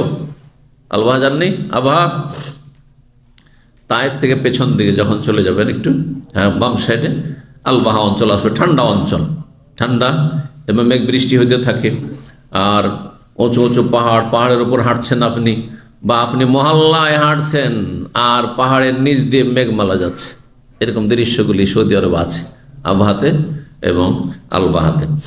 তো এই এলাকায় দৌস বংশ বসবাস করত। তুফাইল রাদিয়াল্লাহু ইসলাম কবুল করে আসলেন। তার ইন্তেকাল কত হিজরিতে হয়েছিল? সর্বশেষ সাহাবের ইন্তেকাল কত হিজরিতে কে বলতে পারেন? হ্যাঁ, 110 হিজরিতে হয়েছিল। যদি কোথায় হয়েছিল বলতে পারেন তাহলে প্রাইজ দেওয়া হবে। না, আচ্ছা, কেউ নেই? আমি জানছি যে পারবেন না, সেই জন্যই প্রাইজ ঘোষণা করেছি। মক্কাতুল মুকাররমায় সর্বশেষ সাহাবীর ইন্তেকাল হয়েছে মক্কায়। জি, তোফাইল রাদিয়াল্লাহু তাআলা। জি, তো এই তোফাইল রাদিয়াল্লাহু তাআলা খুব চেষ্টা, যুবক ছেলে, যুবক যদি ইসলামপন্থী হয়ে যায়, ধার্মিক হয়ে যায়, ওর দ্বারা অনেক কাজ হবে। আজকাল যুবকদেরকে এগিয়ে নিয়ে যাওয়ার চেষ্টা করেন। যদি তাদের ইসলামিক মাইন্ড থাকে, ইসলামকে ভালোবাসে, মুসলিম জাতিকে ভালোবাসে, দেশকে ভালোবাসে, ইসলামের ভিত্তিতে ভালোবাসে, জাতীয়তার ভিত্তিতে নয়, তাহলে তাকে শক্তিশালী করুন আপনারা। এর দ্বারা ভবিষ্যৎ উজ্জ্বল হবে ইনশাআল্লাহ। তা দেখতে পাচ্ছেন আপনারা। তো আল্লাহ যেন আরো তৌফিক দান করেন। তো এই তুফাইল রাদিয়াল্লাহু ইসলাম কবুল করলেন, আর তার নিজের বংশকে অনেক চেষ্টা করলেন যে তাদেরকে হেদায়েত করবেন, তাদেরকে নিয়ে আসবেন মদিনায়, আর তারা ইসলাম কবুল করবে। কিন্তু কেউ রাজি হলো না, কেউ রাজি হলো না। সবাই কট্টর গোঁড়া, আর না হইলে শত্রু ইসলামের। রাগ করে আসলেন ইসলামের ঘোষণা করার জন্য, নবী সাল্লাল্লাহু আলাইহি ওয়াসাল্লামের কাছে আসলেন। আসার পরে, ইয়া রাসূলুল্লাহ, ইন্না দাওসান কাদ আসাত, এই দশ বংশ আল্লাহ রসুলের নাফরমানি করেছে, বিরুদ্ধাচরণ করেছে। ও আবা, তারা তার ইসলাম গ্রহণে অস্বীকার করছে, আসবেও না আপনার কাছে, ইসলাম গ্রহণ করতেও চায় না তারা। ফাদুল্লাহ আলাইহা, সুতরাং আমার বংশের জন্য বদদুয়া করেন, আল্লাহ যেন ধ্বংস করে দেয়। দেখছেন না, নিজের বংশের ধ্বংস কামনা করছেন কে? তোফাইল। জি হ্যাঁ, এটা আবেগ, আর এটা হচ্ছে ইসলামের ভালোবাসা থেকে। জি, এই জন্য আবেগকে সবসময়, আপনি ইসলামকে লালন করুন, কিন্তু আবেগী হয়ে না, আবেগী হয়ে না। আবেগ যেন বেশি না বেড়ে যায়। আবেগ যদি সীমিত আকারে থাকে, সেটার প্রয়োজন আছে জ্ঞানের সাথে। জ্ঞান দিয়ে আবেগকে যদি কন্ট্রোল করেন, কোরআন সুন্নাহর ইসলামের জ্ঞান দিয়ে যদি আবেগ কন্ট্রোল করেন, তাহলে আপনার দ্বারা কাজ হবে। আর আবেগও নেই, আর জ্ঞানও নেই, তাহলে আপনার দ্বারা কিচ্ছু কাজ হবে না। অসার মুসলিম আপনি। শুধু আবেগ যাদের আছে, তারা সীমা লঙ্ঘন করে। আজকাল মুসলিম সমাজে কিছু ছেলেরা স্কুল, কলেজ, ইউনিভার্সিটি থেকে হঠাৎ করে একটু হেদায়েত হয়ে আসছে, কিন্তু ইসলামের জ্ঞান অর্জন করেননি। জ্ঞান বেশি নেই, আবেগ অনেক বেশি আছে। চাই রাতারাতি ইসলাম প্রতিষ্ঠা হয়ে যাক, রাতারাতি ইসলাম বিজয় হোক, আর কাফেরা ধ্বংস হোক, ইহুদিরা পরাজিত হোক, আর আশেপাশের শত্রু নির্মূল হোক, এটা চাই। কিন্তু ইসলামের জ্ঞান নেই, যার ফলে কি হচ্ছে, এক গর্ত থেকে ওই নাস্তিকতারা, সেকুলারদের গর্ত থেকে উঠে এসে আর ইসলামের রাস্তার ওপর, রাজপথে টিকে থাকতে পারেন, আর এক গর্তে গিয়ে আছাড় খেয়া পড়ছে। সেটা জঙ্গিদের গর্ত, চরমপন্থীদের গর্ত। তারপরে জঙ্গি হয়ে যাচ্ছে, নিজের অস্ত্র ধারণ করছে নিজের হাতে। আর নিজের দেশের মুসলিম যারা মানবরচিত বিধান দিয়ে দেশ চালাচ্ছে অথবা আদালত চালাচ্ছে, তাদের উপর অস্ত্র ধারণ করছে, মুসলিমকে খুন করা শুরু করছে, জাহান্নামে চলে যাচ্ছে এরা। সতর্ক, সাবধান। দুই গর্ত থেকে সাবধান, এর আগেও বলেছি। কিন্তু কিসের গর্ত? একটা হচ্ছে নাস্তিকতার গর্ত, আরেকটি হচ্ছে জঙ্গিদের গর্ত। দুই গর্ত থেকে সাবধান। ছেলে মেয়েদেরকে জঙ্গি হইতে না দেন, তাহলে কি করতে হবে? ইসলামের যথাযথ জ্ঞান দিতে হবে। কি বললাম? জ্ঞান দিয়ে আবেগকে কন্ট্রোল করতে। আবেগ কি আমার নেই মনে করছে? আছে, যৌবনকালে আরো বেশি ছিল। হ্যাঁ, এখনো আছে আবেগ। হ্যাঁ, ইসলামের যতটা দরদ থাকবে, আবেগ অবশ্যই আছে, আমার ইসলাম, আমার মুসলিমরা বিজয়ী হোক। কিন্তু আবেগকে আমার এলম দ্বারা কন্ট্রোল করছি, যেটা আমার সম্ভব না। এতে হিতে বিপরীত হবে, এতে লাভের চাইতে অনেক বেশি লস হয়ে যাবে, এরকম কথাবার্তা বললে। কথা বুঝতে পারছেন না? কিন্তু যেসব বক্তা, জাহেল বক্তা, যাদের আবেগ বেশি আর বিবেক কম, কোরআন হাদিসের জ্ঞান নেই, ভালো কোনো আলেমের কাছ থেকে শিক্ষা নেয়নি, কলেজ ইউনিভার্সিটি উঠে এসে ইসলামিক স্টেজে ওয়াজ করা শুরু করেছে, এরা তো এই জঙ্গিপনা করছে, মানুষকে, যুবকদেরকে লেলিয়ে দিচ্ছে। অথচ এমন দিকে পাঠিয়ে দিচ্ছে, এই যুবকরা না ইসলামের খেদমত করবে, না নিজের সংসারের খেদমত করবে, কোনো বাপ মায়েরও কাজে আসবে না, ইসলামেরও কাজে আসবে না। জঙ্গি হয়ে গেলে নিজের দেশের প্রশাসন তাদেরকে ধরে ভিতরে ঢুকিয়ে দিবে, না ফাঁসিতে চড়িয়ে দিবে। লাভ কি করলেন আপনি? আরে মূর্খ, ইসলামের যেটুকু কাজ হতো সেটুকু তো করতে দিলেন না। তো তোফাইল রাদিয়াল্লাহু তাআলা নবী সাল্লাল্লাহু আলাইহি ওয়াসাল্লামের কাছে এসে দরখাস্ত করলেন, ইয়া রাসূলুল্লাহ, এরা যখন নাফরমান, এরা যখন কলেমা পড়তে অস্বীকার করেছে, ইসলাম গ্রহণ করবে না, আমি অনেক চেষ্টা করেছি, ফাদুল্লাহ আলাইহা, এই বংশের ওপর বদদুয়া দেন, আমার বংশ ধ্বংস হয়ে যাক। ফাজান্নান নাস, নবী সাল্লাল্লাহু আলাইহি সাল্লাম শুনছেন, আশেপাশে সাহাবীরা বসে আছেন, সবাই ভাবলেন যে আন্নাহু ইয়াদু আলী, নবী সাল্লাল্লাহু আলাইহি সাল্লাম মনে হয় এই দৌসের কথা, আবেগী কথা শুনে ওর জাতিকে বদদুয়া দিয়ে ধ্বংসই করে দিবেন। হয়তো নবী সাল্লাল্লাহু আলাইহি সাল্লাম হয়তো অভিশাপ আর বদদুয়া দিয়ে ধ্বংসই করে দিবেন। ফাকালা, নবী সাল্লাল্লাহু আলাইহি সাল্লাম দোয়া করলেন, কিন্তু নেতিবাচক দোয়া না করে ইতিবাচক দোয়া করলেন। কি দোয়া? আল্লাহ মাহাদে দাওসান, হে আল্লাহ দৌস বংশকে হেদায়েত করে দাও, ওয়া আতিবিহিম, ওদেরকে মদিনায় নিয়ে আসো, হিজরত করে যেন চলে আসে তারা। সুবহানাল্লাহ, চিন্তা করুন, নবীর কাছে দরখাস্ত করছে তাদের বংশের একজন ছেলে, কি যে আমার জাতিকে ধ্বংস করে দেন। অনেক সময় আবেগী হয়েছে, হ্যাঁ আপনার বাপ মা মুশরিক মাজার পূজারী। এক ভাই ছিল আমাদের ছাত্র, বলছে আমার মা বাড়িতেই থাকেন না, ওই মাজারের পাশে একটা ঘর ভাড়া নিয়েছে, ওই ঘর থেকে যাতে করে মাজার সবসময় দেখতে পায়, এত মাজার ভক্ত মাজার পূজারী, আর সেখানেই থাকছে সে। এইভাবে বড়ই কষ্টের কথা তার বর্ণনা করত, আর সে চাইতো যে ধ্বংস হয়ে যাক, কিন্তু না, হেদায়েতের দোয়া করেন। হতে পারে যে আপনি যেমন হেদায়েত হয়েছেন, আপনি হয়ে গেছেন 6 মাসে, অথবা একদিনই হেদায়েত হয়ে গেছেন, তাকে 5 বছর লাগতে পারে, 10 বছর লাগতে পারে, আবার নাও হইতে পারে। নূহ আলাইহিস সালাম নবীর ছেলে হেদায়েত হয়নি, তার স্ত্রী হেদায়েত হয়নি, লূত আলাইহিস সালাম স্ত্রী হেদায়েত হয়নি, নবী সাল্লাল্লাহু আলাইহি ওয়াসাল্লামের চাচা আবু তালেব আলীর বাপ হেদায়েত হয়নি। হ্যাঁ, তাদের চাইতে আপনি সম্মানিত না, মোটেই না। সুতরাং কাউকে সময় বেশি লাগতে পারে, কেউ হেদায়েত নাও হইতে পারে, সে হতভাগা, নিজের ক্ষতি করবে। আপনি আপনার চেষ্টা কে অব্যাহত রাখেন। এসিটা বন্ধ করলেন না, চালান। 60 নম্বর অধ্যায়, বাবু কওলিন নবী সাল্লাল্লাহু আলাইহি ওয়াসাল্লাম, এই অধ্যায়ে নবী সাল্লাল্লাহু আলাইহি ওয়াসাল্লামের বাণী সম্পর্কে, মানে এই দোয়া সম্পর্কে। আল্লাহুম্মা গফির লিমা কাদ্দামতু ওয়া মা আখারতু, হে আল্লাহ আমাকে ক্ষমা করে দাও যা অতীতে করেছি, আগে করেছি, আর যা এখন বা ভবিষ্যতে কিছু হবে, আগের পরের সব গুনাহ মাফ করে দাও। ইচ্ছা করে গুনাহ করবেন না, কিন্তু হতে পারে, তো আগের পরে সব গুনাহ মাফ করে দাও। এই দোয়াটি 6398 নম্বর হাদিস বর্ণনা করেছেন আবু ইসহাক সাবি, তিনি ইবনে আবি মুসা থেকে, তিনি তার পিতা আবু মুসা আশআরী রাদিয়াল্লাহু তাআলা আনহু থেকে, তিনি বলেন নবী সাল্লাল্লাহু আলাইহি ওয়াসাল্লাম এই দোয়াটি করতেন, রব্বিগফিরলি খাতিয়াতি, হে আল্লাহ আমাকে ক্ষমা করে দাও আমার অজ্ঞতাবশত গুনাহ, ওয়া জাহলি, আমার মূর্খামি, আমি মূর্খতার পরিচয় যে দিয়েছি সেই কারণে ভুল ত্রুটি আছে, সেগুলো মাফ করে দাও, ওয়া ইসরাফি, আর আমার সীমা লঙ্ঘন মাফ করে দাও, ফি আমরি কুল্লিহি, আমার সমস্ত কাজের ক্ষেত্রে, যে কোনো ক্ষেত্রে সীমা লঙ্ঘন যদি করে থাকি, বাড়াবাড়ি করে থাকি, ওমা আনতা আ'লামু মিন্নি, আর যেই বিষয়ে তুমি বেশি জানো, আমি জানি না যে কোনখানে ভুল করেছি, কিন্তু তুমি জানো যে আমি তো ওখানে ভুল করেছি, আল্লাহ ওটাও মাফ করে দাও। মানে জানা অজানা সব গুনাহ মাফ করে দাও। আল্লাহ মাগফিরলি খাতায়া, আল্লাহ আমার ভুল ত্রুটি মাফ করে দাও। আমদি, আর খাতায়া মানে তাহলে অনিচ্ছাকৃত গুনাহ, জেনে বুঝে নয়, অনিচ্ছাকৃত ভুল হয়ে গেছে। ও আমদি, ইচ্ছাকৃত গুনাহ, ও জাহলি, আবার অজ্ঞতাবশত, একটি জিনিসকে আপনি জানতেন না যে হারাম, তাই বলে করে ফেলেছেন। যেমন আমাদের সমাজের অধিকাংশ লোকই জানেন না যে তামাক জাতীয় সব কিছু হারাম।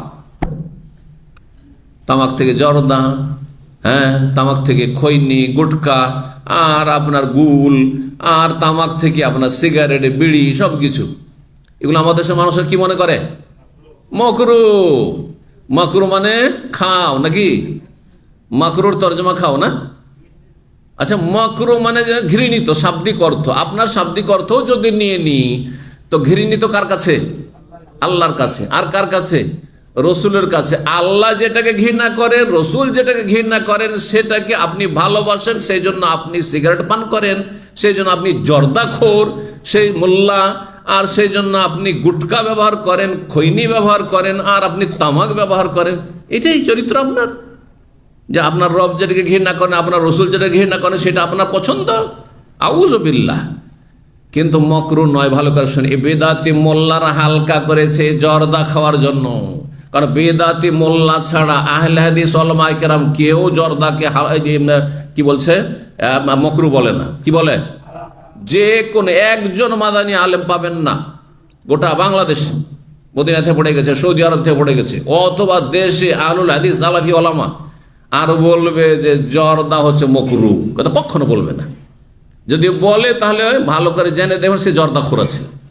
আগে জোরে কিছু বুড়া মৌলবি ছিল আমাদের আহলে হাদিস সমাজে, কিছু বুড়ো মৌলবি ছিল যারা জর্দাখোর ছিল, যার ফলে তারা বলতো যে এটা না জায়েজ, তবে ওই রকম না। একবার একজন এসছে আমার মেহমান হয়ে, ইফতার ক্যাম্প ছিল এখানে, নাম বলছি না, আল্লাহ মাফ করুক তাকে। রমজানে এসেছে, মুরব্বী মানুষ, তখন ওনাকে এটা বক্তব্য করতে দিলাম। বক্তব্য তো করলো, ওখানে তো আর এই জর্দাদা পান খোঁজ করার কোনো অবকাশ নেই, আর সাহসও নাই যে আমার সামনে জর্দাদা পান খোঁজ করবে। কোথাও বুঝতে পারছেন? আমাদের এক ছাত্র ভাই তাকে নিয়ে সিকো মার্কেটে এসছে, তখন তাকে রাস্তায় জিজ্ঞাসা করেছে যে এখানে মার্কেটে কোথাও জর্দা পান পাওয়া যায় না, জিজ্ঞেস করেছে।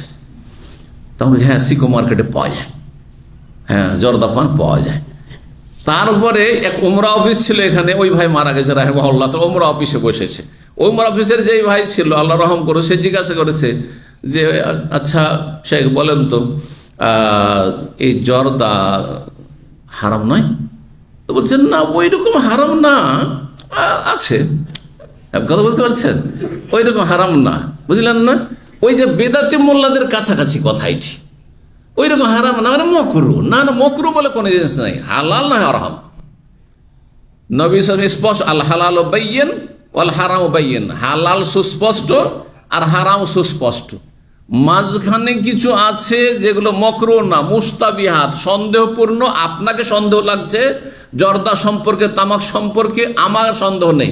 লা ইয়ালামুহু কাসীরুম মিনান নাস, অনেক লোক জানেন না, কিন্তু অল্প লোক জানে। হাদিসের তরজমা বুঝতে পারলেন? অনেকে বুঝে না যে বিষয়টি কি হবে, হ্যাঁ এটা কি হারাম হবে কি হবে না। মদ সম্পর্কে আপনাদের সন্দেহ নেই, কিন্তু হয়তো এটা বিষয়ে সন্দেহ হচ্ছে। আপনি জিজ্ঞাসা করে নেন কাকে, যারা অল্প জানে তাদেরকে কথা বলা হচ্ছে হাদিসে। তাহলে বোঝা গেল যে হালাল হারামের মাঝখানে কিছু নেই, যেমন মুসলিম আর কাফেরের মাঝখানে কিছু নেই। আছে এমন কোন মানুষ আছে মুসলিমও না কাফেরও না? যেমন এক শ্রেণী নাস্তিকগুলো আমাদের দেশের সেকুলার মূর্খগুলো বলছে আমি এটাও না ওটাও না, আমি মুসলিমও না, আপনি হিন্দুও না, আমি ইহুদিও না, খ্রিস্টানও না। আরে বাবা কি তুমি তাহলে? কিছুই না, তুমি আরেক জাহান্নামী। কথা বলছেন? আরেক জাহান্নামী তুমি, নতুন কোন ধর্ম অবলম্বী। জি, জগা খিচড়ি। আল্লাহ হিদায়াত দান করুন। সতর্ক সাবধান, সতর্ক সাবধান এইসব জর্দা তামাক থেকে। এক সময় গুলের এত প্রচলন ছিল, বিশেষ করে ইন্ডিয়াতে, আর এখানেও ছিল। অনেকে গুল দিয়ে দাঁত পরিষ্কার করত, হ্যাঁ মাজন হিসাবে, হ্যাঁ পাউডার হিসাবে, দাঁতের পাউডার হিসাবে গুল। জানেন না? জানেন না? গুল ব্যবহার করে, তামাক দিয়ে তৈরি হয়। ওলামারা বলেছেন গুল যদি রোজা অবস্থায় কেউ গুল দিয়ে দাঁত পরিষ্কার করে তাতে রোজা নষ্ট হয়ে যাবে, রোজা। কারণ সেটাও ধীরে ধীরে নিশাতে পরিণত হয়। কারণ যার অভ্যাস নাই সেই ব্যক্তি গুল দিয়ে দাঁত যদি পরিষ্কার করে তার মাথা চক্কর দিতে লাগবে। যেমন বিড়ি খেলে বা জর্দা খেলে, হঠাৎ করে জর্দা খাইতো মাথা চক্কর দিয়ে বমি টমি হইতে, ওই রকম হইতে লাগবে। বুঝতে পারছেন না? আমিও এমন সব এক ছেলেকে পেয়েছিলাম, আবার জানতে পারলাম যে এরা গুল ব্যবহার করে রোজা রমজানে। ও জাহেল, জানে না যে এই রোজা রমজানে গুল দিয়ে দাঁত পরিষ্কার করলে রোজা নষ্ট হবে। তাকে সতর্ক সাবধান করেছিলাম যে এটি প্রথম কথা হারাম, আর 2 নম্বর কথা তোমার রোজাটাও নষ্ট হয়ে যাবে। জি, আল্লাহ হিদায়াত দান করুন। বকরি ছাগলে যেগুলো খাই না, মানুষ কি করে খেতে পারে, আর বিশেষ মুসলিম কি করে খেতে পারে বলেন তো? বকরি ছাগলে তামাক খায়? আমি তো শুনেছি, তামাকের চাষ তো দেখিনি, কিন্তু শুনেছি আফগানিস্তান বা যেসব দেশ, ওদিকেও হয় মনে হয়, বাংলাদেশে হয় তামাক চাষ হয়। যে এলাকায় তামাক চাষ হয় আপনারা বলতে পারেন তামাকের জমিতে বকরি চড়ে? এই যে না, শুনলেন না? বকরি ছাগলও ঘৃণা করে, বকরি ছাগলের কাছেও মকরু। কথা বলছেন? আর আপনার কাছে হারাম হইল না? আপনার বুঝ হলো না, আপনি খেতে শুরু করলেন। তাহলে বকরি ছাগল থেকে অধম কিনা চিন্তা করুন আপনি। এই জর্দাখোরগুলো, বেদাতি মোল্লারা জর্দা ছাড়া পান খেতে পারে না। বোখারি পড়াবে আর ও জর্দা দেওয়া পান খাবে। কথা বুঝতে পারছেন? হ্যাঁ, যার ফলে এরা তখন দেখলো যে হারাম কি করে বলবো সমাজকে, মাকরু চলবে, হ্যাঁ না খেলি ভালো, হ্যাঁ বদ অভ্যাস হয়ে গেছে। একজন সিগারেট খোর বড় অফিসার, সে সিগারেট খাচ্ছে, অফিসার মানুষ। তো আমি বলছি যে আপনি সিগারেট খাচ্ছেন, তো এটা আপনার, ওকে যদি বলি হারাম তো তার মধ্যে একটা আত্মহংকার চলে আসতে পারে, বুঝছেন না? হ্যাঁ, শয়তান সুযোগ নিয়ে নেবে। তা আমি বলছি এটা আপনার স্বাস্থ্যের জন্য উপকারী না অপকারী? হেকমা এটা আমার, উপকারী না অপকারী? তখন বলছে যে শেখ আমার জন্য দোয়া করি, বদ অভ্যাস হয়ে গেছে। কি হয়েছে? বদ অভ্যাস হয়ে গেছে। সোজা হলো না? জি। একজন বাংলাদেশে এখানে একটা বড় বাকালা ছিল অনেক আগে, 2000 সালের দিকে। 4 বছর ছিলাম ওইখানে আমি পরিবার নিয়ে। 4 বছর প্রথম দাওয়াসারি ছিলাম, প্রথম যখন আসি 2000 সালে। তো সেই বাকালা ছিল আমার বাসার নিচে। একজন বাংলাদেশি দেখছি সিগারেটের প্যাকেট কিনছে। আমি চিন্তা করলাম আমাকে চেনার, তখন তো আমি এরকম পরিচিত হইনি মানুষের কাছে, 2001 সাল 2 সাল ছিল হয়তো। তো আমি চিন্তা করলাম একে যদি বলি যে ভাই এই তো সিগারেট খাওয়া জায়েজ নাই, তো বলে কে বললো জায়েজ নাই? ও তখন আর এক মুফতি সেজে যাবে। আমি বলবো জায়েজ না, বলবো জায়েজ। কথা বলতে আমি দেখেছি এরকম, কিন্তু মানে বাঙালি ফতুয়া দেওয়াতে নাম্বার 1। কিন্তু আপনি বুফিয়াতে বসে দেখবেন, না বাংলাদেশি আপনি ভাতের হোটেলে বসে দেখবেন। আমি 2004-05 পর্যন্ত এই হোটেলগুলিতে বসতাম, মানে কেউ ডাকলে তখন যৌবন কাল ছিল চলে যেতাম, তারপর তো ওয়াই করে নিয়েছি। তো যাই হোক, তো দেখতাম বসে বসে তামাশা দেখতাম, হইচই তো চলছে। মানে বাঙালি হোটেল মানে হইচই হইতে হবে। একটা জিনিস দেখবেন, আরবি হোটেল কোনদিন শুনেছেন আওয়াজ সাউন্ড? পাকিস্তানি হোটেল হইচই পাবেন না, কিন্তু বাঙালি হোটেল মানে এই ডাল দাও একটু, এই একটু সবজি দাও, একটু ঝোল দাও। কথা বলতে পারছেন? আরে এদিকে আসো না, এখানে বসেন, এখানে বসেন। বুঝতে পারছেন না? আরে ভদ্রতা শিখেন, এদেরকে ভদ্রতা শিখান। হোটেলে বসে চুপচাপ বসতে হয়। কথা বুঝতে পারছেন? রাগ করিয়েন না কিন্তু। কথাগুলি তিতা লাগলো, এগুলো দ্বারা সংশোধন হবে, এগুলো দ্বারা মানুষের চরিত্র গঠন হবে। যেখানে যেমন পরিবেশ সেখানে সেভাবে চলার চেষ্টা করবেন। তো যাই হোক, আমি চুপচাপ বসে আছি, আর এক লোক বলছে এটা জায়েজ। না, এটা না জায়েজ, এটা ঠিক নয়। কোন একটা মাসলা, অনেক আগের কথা ভুলে গেছি। এইখানকারই এই সিকু মার্কেট হোটেলের কথা বলছে, রেস্টুরেন্টের কথা বলছে না জায়েজ। তো কে বললো না জায়েজ? না জায়েজ। আরে দুটোই গন্ড মূর্খ, দুটোর মুখে দাঁড়িয়ে অনেক কিচ্ছু নেই। বুঝতে পারছেন না? দুটোই মুফতি। তাই এই জন্য বলি যে বাঙালি সমাজে এত মুফতি আছে যে দুনিয়া কোথাও এত মুফতি পাবেন না। তো আল্লাহ হেদায়েত দান করুক। কি বলছিলাম, এতদূর চলে গেলাম। হ্যাঁ, তো দোয়াটি আল্লাহ মাগফিরলি খাতায়া, আল্লাহ আমার অনিচ্ছাকৃত ভুল ভ্রান্তি মাফ করে দাও। আমদি ইচ্ছাকৃত করলে সেটা মাফ হওয়া, জাহালি আমার অজ্ঞতাবশত যা হয়েছে মাফ করে দেওয়া, জিদ্দি আর সত্যি সত্যি জেনে শুনে করে সেটাও মাফ করে দাও। কুল্লু যালিকা ইনদি, আর সব রকমের গুনাহ আমার আছে আল্লাহ, পাপ আমি ছাড়িনি আল্লাহ, বহু পাপ হয়েছে জানা অজানা, আল্লাহ সব মাফ করে দাও।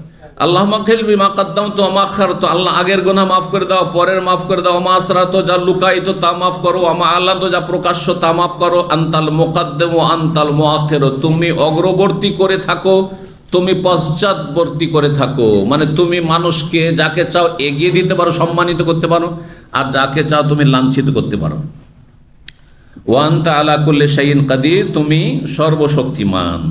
6399 নম্বর হাদিস বর্ণনা করছেন আবু মুসা আশআরী রাদিয়াল্লাহু তাআলা আনহু। তিনি বলেন নবী সাল্লাল্লাহু আলাইহি ওয়াসাল্লাম এই দোয়া করেছে, আল্লাহুম্মা আগফিরলি খাতিয়াতি ওয়া জাহলি ওয়া ইসরাফি ফি আমরি ওয়া মা আনতা আ'লামু মিন্নি, আল্লাহুম্মা আগফিরলি হাজলি ওয়া জিদ্দি। হাজলি মানে রসিকতামূলক, যে গুনাহ হয়েছে। অনেক সময় রসিকতা করতেই গুনাহ হয়ে যায়। হাসি রসিকতাই কাউকে উপহাসমূলক গুনাহ হয়ে যায়, সেই গুনাহ যদি হয়। ও জিদ্দি, আর যদি সত্যি সত্যি কোনো কথা বলে থাকে আর সেটা তো ভুল হয়ে থাকে, কোনো কাজ করে থাকে, সেটাও মাফ করে দাও। ওয়া খাতাই ও আমদি, আর ভুল ভ্রান্তি যদি অনিচ্ছাকৃত হয়ে থাকে তাও মাফ করো। আমদি, আর ইচ্ছাকৃত হয়ে থাকে তাও মাফ করো। কুল্লু যালিকা ইনদি, সব ধরনের গুনাহ আমি করেছি আল্লাহ, আল্লাহ তুমি মাফ করে দাও।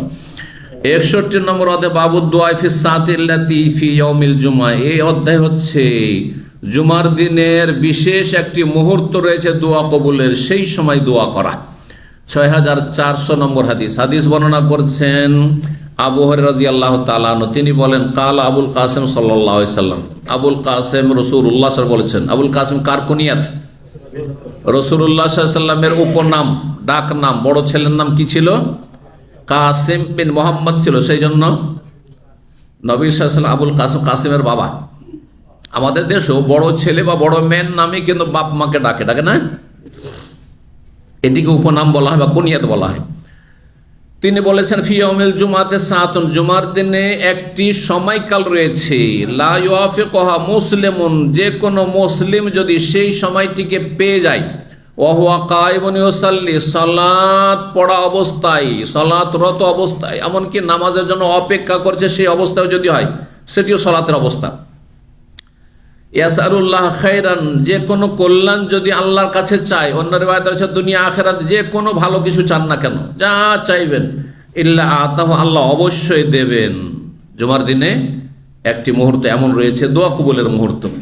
ওয়াকালাবি, হাত দিয়ে ইঙ্গিত করে দেখাচ্ছিলেন, ইউকাল্লিলুহা মানে ইউজাহিদুহা, সময়টি একেবারে অল্প সময়, অল্প সময়, হয়তো 2-4-5 মিনিট হইতে পারে, তার বেশি নয়। এই অল্প সময় রয়েছে মুহূর্ত, যেই সময়টিতে যা চাইবেন আল্লাহর কাছে তাই কবুল হয়ে যাবে। আসমানে দরজা খোলা থাকে দোয়া কবুলের জন্য। এই সময়টি কখন? এই মর্মে ওলামাদের 40-এর অধিক মত রয়েছে। হাফেজ ইবনে হাজার রহমতুল্লাহ ফতুল বারীতে উল্লেখ করেছেন, ইমাম শাওকানি অনেকগুলি উক্তি উল্লেখ করেছেন, কিন্তু এর মধ্যে দুটি মত সবচেয়ে বেশি বলিষ্ঠ মত। একটি হচ্ছে জুমার ইমাম যে খতিব খুতবা শুরু করলেন তখন থেকে শুরু করে, খুতবা শুরু হতে শুরু করে আপনার সালাত নামাজ শেষ হওয়া পর্যন্ত। হ্যাঁ, এই জন্য 2 খুতবার মাঝখানে এই সময়টাই খুব সম্ভাবনা রয়েছে। 2 খুতবার মাঝখানে যখন একটু বিরতি পাচ্ছেন তখন একটু দোয়া করেন। একা একা যদি হাত তুলে দোয়া করেন কোনো দোষ না, আমি হাত তুলে দোয়া করি, একা একা হাত তুলে দোয়া করেন, কিন্তু সম্মিলিত নাই। তো এই সময়টিতে দোয়া কবুল হতে পারে।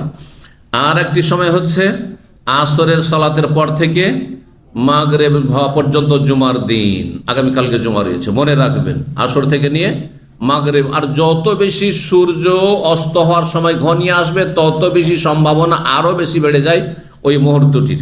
সুতরাং শেষখানে ধরেন সন্ধ্যা 5টা থেকে নিয়ে মাগরিব পর্যন্ত এই যে আধা ঘন্টা 40 মিনিট রয়েছে বা তার বেশি 45 মিনিট, এই সময়টাই বেশি বেশি দোয়া করবেন সব সময়, গোটা বছর। এটা শুধু রমজানে নয়, রমজানের হতে আরেকটি আপনি বরকতের দিক পেয়ে গেলে সেটা হচ্ছে যে মাহে রমজান রোজার অবস্থায় আছেন, আল্লাহ যেন কবুল করেন। এখানেই তাহলে আজকের আলোচনা শেষ করি। জাযাকুমুল্লাহ খাইর। আল্লাহ রাব্বুল আলামিনের কাছে দোয়া করি আল্লাহ আমাদের গুনাহ খাতা যেন মাফ করে দেন, আল্লাহ আমাদেরকে দুনিয়া আখিরাতে যেন সম্মানিত করেন, সমস্ত রকমের লাঞ্ছনা থেকে, আযাব থেকে, শাস্তি থেকে, জালেমের জুলুম থেকে আল্লাহ আমাদেরকে রক্ষা করেন। জালেমদেরকে আল্লাহ যেন প্রতিহত করেন, মজলুমদেরকে আল্লাহ সাহায্য করেন, ভালো মানুষকে আল্লাহ শক্তিশালী করেন, খারাপদেরকে আল্লাহ হেদায়েত দান করেন, তাদের অনিষ্ট থেকে আল্লাহ রক্ষা করেন। আপনাদের আমাদের সকলকে জান্নাতুল ফিরদৌস দান করেন, জাহান্নামের আযাব থেকে রক্ষা করেন। আল্লাহ আমাদেরকে যেন সুখ শান্তির হায়াত জীবন দান করেন, মানসিক, শারীরিক, পারিবারিক, আর্থিক, সার্বিক শান্তি যেন দান করেন। আল্লাহ আমাদের রিজিকে যেন বরকত দান করেন। যেসব ভাইয়েরা এখানে এসেছেন তাদের জন্য বিশেষভাবে দোয়া করি আল্লাহ আপনাদের রিজিকে যেন বরকত দান করেন। আল্লাহ বারিক লানা ফিমা রাযাকতানা, আল্লাহুম্মা আকসির মালানা ওয়া ওয়ালাদানা ওয়া বারিক লানা ফিমা আতাইতানা। আনাস রাদিয়াল্লাহু তাআলা আনহু নবী সাল্লাল্লাহু আলাইহি ওয়াসাল্লাম দোয়া দিয়েছিলেন, সেই দোয়াটি বুখারীতে 2-3 বার করে গেছে। আল্লাহুম্মা আকসির মালানা ওয়া ওয়ালাদানা ওয়া বারিক লানা ফিমা আতাইতানা, আমাদের করে দিলাম সেই জন্য। ওখানে একজনের জন্য ছিল আল্লাহুম্মা আকসির মালাহু ওয়া ওয়ালাদাহু ওয়া বারিক লাহু ফিমা আতাইতাহু। আল্লাহ আমাদের রুজিতে যেন বরকত দান করেন, হায়াতে বরকত দান করেন, দিন দুনিয়া বরকত দান করেন। আল্লাহ রাব্বুল আলামিন জাহান্নামের আযাব থেকে রক্ষা করেন। রব্বানা আতিনা ফিদ দুনিয়া হাসানাহ ওয়া ফিল আখিরাতি হাসানাহ ওয়া কিনা আযাবান নার। সুবহান রাব্বিকা রাব্বিল ইজ্জাতি আম্মা ইয়াসিফুন ওয়া সালামুন আলাল মুরসালিন ওয়াল হামদুলিল্লাহি রাব্বিল আলামিন।